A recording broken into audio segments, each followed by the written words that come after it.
Bismillahirrahmanirrahim. Assalamualaikum warahmatullahi wabarakatuh. Alhamdulillahirrabbilalamin. Allahumma sholli ala Muhammad wa ala ali Muhammad.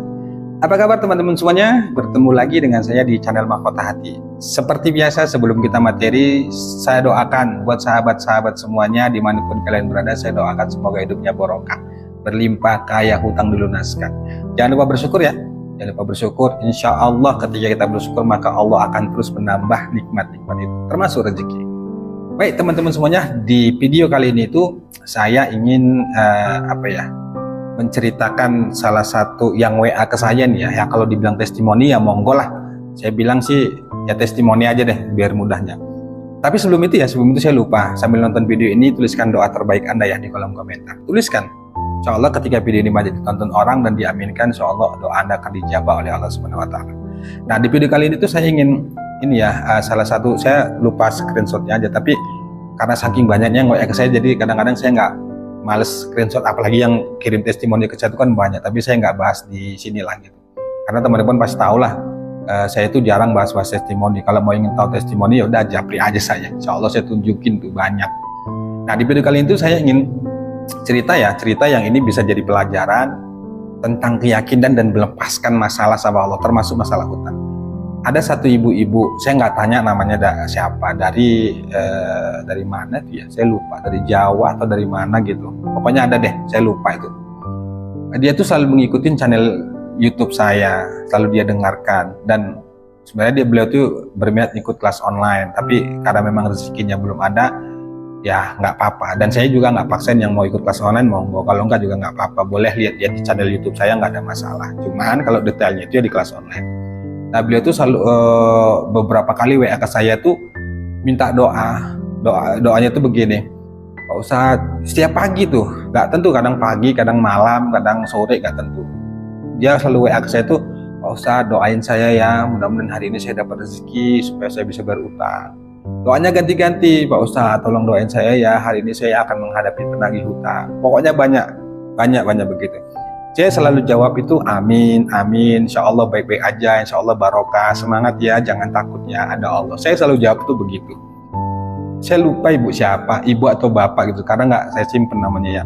Tapi beliau itu selalu rutin. Di beberapa hari, akhirnya dia itu WA ke saya lagi, bilang begini, isi WA-nya itu begini, Alhamdulillah Pak Ustadz, hari ini saya menghadapi penagih hutang yang tadinya galak, alhamdulillah dilembutkan sama Allah dan saya dikasih pelonggaran waktu untuk bayar lagi. Saya jawab amin. Keesokan harinya gitu lagi, alhamdulillah ya Allah, alhamdulillah Pak Ustadz, saya dapat rezeki nih, alhamdulillah saya bisa bayar hutang saya, walaupun nggak penuh tapi saya bayarlah separuh untuk bayar hutang, separuh untuk keperluan saya gitu. Saya nggak tanya nih ibu ini kerjanya apa, tinggal ini saya nggak tanya. Saya jawab amin. Selalu dia WA begitu. Kalau misalnya bentuk WA-nya itu kalau nggak minta doa, tapi kalau nggak minta doa pasti alhamdulillah Pak Ustadz saya hari ini ditolong sama Allah. Sekali waktu saya tanya, ibu ngamalin apa? Kan beliau nggak kelas online gitu. Saya banyak istighfar aja Pak, saya lebih memasrahkan sama Allah karena saya tahu ini karena dosa saya. Oh ya sudah, istiqomahin ya Bu, saya jawab begitu tuh. Berkali-kali, kadang pagi, kadang siang, kadang sore, beliau tuh selalu WA ke saya, Pak Ustadz tolong doain saya ya, hari ini anak saya begini, Pak Ustadz tolong doain saya ya, mudah-mudahan hari ini saya dapat rezeki, Pak Ustadz. Pokoknya doa selalu begitu. Dan kadang-kadang juga WA-nya begitu tadi, alhamdulillah Pak Ustadz saya ditolong sama Allah dapat keajaiban, dapat rezeki. Pokoknya kalau nggak dia minta doa, selalu ucapannya itu syukur. Akhirnya saya berpikir dan merenung, dan ini saya jadikan video supaya jadi pelajaran buat teman-teman semuanya. Dari semua WA ibu itu ke saya menyimpulkan bahwa tadinya ibu ini kan kalau saya nggak salah itu ya selalu ngeluh ke saya. Tapi pernah satu saat itu saya bilang, ibu jangan banyak ngeluh, lepasin ke Allah, pasrahin ke Allah. Ibu banyak sholawat, ibu banyak istighfar, jaga sholat. Itu yang saya sampaikan. Beliau tuh nggak pernah bilang seperti teman-teman yang lain ini ya, Pak hari ini saya harus nagih bayar utang, saya nggak punya uang, gimana caranya ya Pak saya pusing banget ini, nggak ada uang, ditagih-tagih terus, kontrakan saya diusir, rumah saya mau diplang, berbagai banyak keluhan. Tapi berbeda dengan ibu ini tuh WA-nya ke saya tuh, Pak tolong doain saya ya, hari ini mudah-mudahan saya hari ini dapat rezeki, Alhamdulillah, beliau itu selalu begitu. Akhirnya saya ambil kesimpulan begini, secara nggak sadar, ini ibu ini sudah menerapkan ilmu yang saya sampaikan. Apa itu? Ilmu melepaskan masalah ke Allah, ilmu memasrahkan urusan sama Allah. Jadi setelah saya renungkan, ibu ini wallah alam ya, apakah diamalkan yang saya sampaikan tuh, tapi beliau nggak pernah bilang ke saya. Tapi saya mengambil kesimpulan bahwa ibu ini itu berusaha untuk melepaskan dan memasrahkan urusannya sama Allah. Dia nggak pernah cerita ke saya bahwa dia dimaki, dia dihina. Wallah alam saya nggak tahu ya. Dia nggak pernah WA ke saya tentang itu. Tapi yang di WA itu, Pak Ustadz doain saya ya, saya hari ini begini.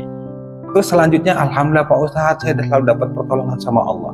Nah artinya apa? Ini bukti teman-teman semuanya. Buat teman-teman semua yang sering bahkan selalu mengeluh, jangan kalah deh sama ibu ini. Harus ngambil pelajarannya. Artinya apa? Janganlah terlalu berpikir sesuatu yang belum terjadi itu. Jangan kita pikirkan nanti seperti apa, hadapi saja. Saya menyimpulkan gitu ya dari ibu ini ya. Artinya ibu ini tuh menyimak video-video saya itu, beliau memahami bahwa jangan takut terhadap sesuatu hal yang belum terjadi. Artinya dia hadapin, ibadah tetap dia lakukan. Insya Allah ya, semoga tetap dilakukan ibu ini. Saya nggak ngerti pun, mudah-mudahan ibu itu melihat video ini dan merasa itu dirinya gitu. Sehingga WA saya nanti kan. Jangan terlalu takut dengan sesuatu yang belum terjadi. Ini yang dilakukan ibu itu, artinya beliau itu tetap ibadah, tetap berdoa sama Allah, tapi dia pasrahkan urusnya sama Allah. Sehingga ketika WA ke saya itu nggak pernah ngeluh. Sampai sekarang teman-teman semuanya, sampai sekarang kalau nggak pagi, sore, siang, malam, satu hari sekali, itu kadang 2 kali gitu.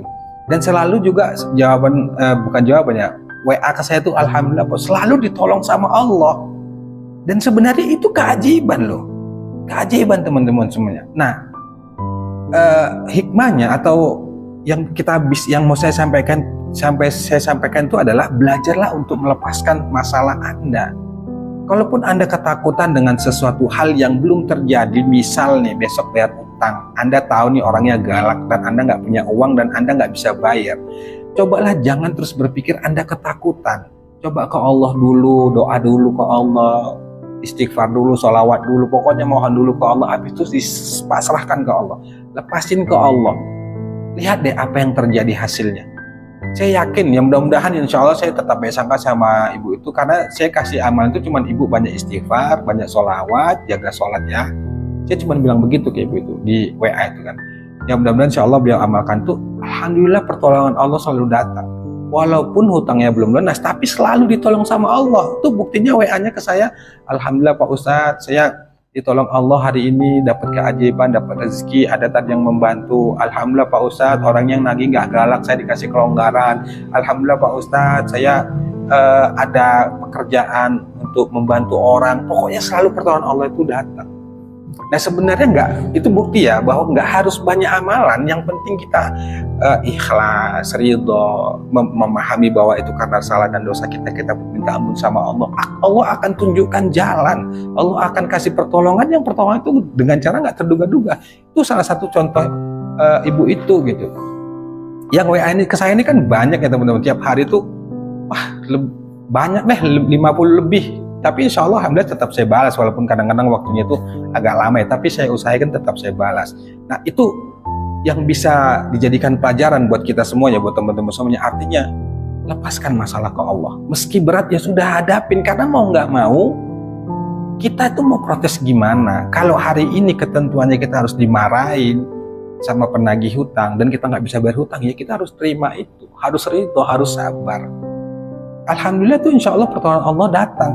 Ya mudah-mudahan saya doain semoga ibu itu ya, kita semua lah teman-teman yang sahabat-sahabat Mokat Hati atau semua saudara-saudara saya yang saat ini sedang dilanda hutang, kebingungan, insya Allah ditolong sama Allah dan dibukakan jalan. Nah, intinya itu teman-teman semuanya. Jadi intinya janganlah terlalu sibuk cari amalan. Jangan teman-teman, banyak pun amalan ente, banyak pun amalan yang kita kerjakan, kalau hati kita nggak ridho, nggak ikhlas, nggak sabar, ini menurut saya sama aja. Bukan berarti sia-sia ya, bukan nggak dapat pahala, tetap dapat pahala, tapi kita sendiri yang mencederai amalan itu karena keluhan kita, karena kita nggak ridho, karena kita nggak sabar. Jangan teman-teman, udah lebih bagus menurut saya ya, amalin amalan yang sederhana tapi konsisten. Daripada Anda sibuk nyari amalan apa yang cepat terkabul, di amalan apa yang supaya bisa cepat melunasin utang. Ente kalau mau cepat-cepat lunas, cepat-cepat yang serba insan, siap-siap stres. Emang dunia ini milik siapa? Nggak milik kita, miliknya Allah. Emang dunia ini kita yang atur? Emang kita bisa bim salabim? Tidak. Semuanya butuh proses dan butuh perjuangan. Perjuangan itu melelahkan, perjuangan itu capek, harus ada yang kita korbankan. Apa yang kita korbankan? Iya, capek kita, diri kita, tenaga kita, harus. Jadi kesuksesan itu nggak semudah membalikkan telapak tangan, bos. Butuh perjuangan, butuh latihan, butuh konsisten, butuh keyakinan, butuh kesabaran.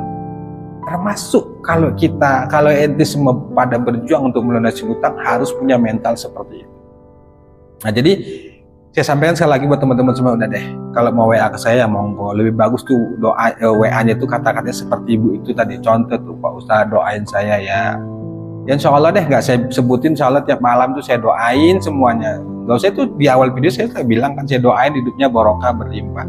Ya kembali ke ente semua, yakin enggak, sabar enggak, insya Allah saya doain hidupnya barokah berlimpah, kaya, hutangnya dilunaskan. Tergantung ke kita, yakin enggak kita. Nah itu seperti ibu itu contohnya tadi, beliau tuh WA ke saya selalu bilang amin, amin. Alhamdulillah Pak Ustadz, saya tuh merenung itu setelah lihat WA-nya itu Masya Allah. Saya wallahualam, sekarang saya nggak tanya detailnya, tapi saya menyimpulkannya seperti itu. Beliau tuh WA ke saya minta doa, kemudian kasih informasi bahwa dia ditolong sama Allah, ya testimoni lah dikit gitu ya. Itu teman-teman semua. Jadi daripada sibuk cari amalan ini banyak. Ente mau ngawalin istighfar aja, satu amalan itu aja insya Allah kalau istiqomah bisa selesai semua masalah, bisa rezeki lancar. Istighfar ini Masya Allah luar biasa.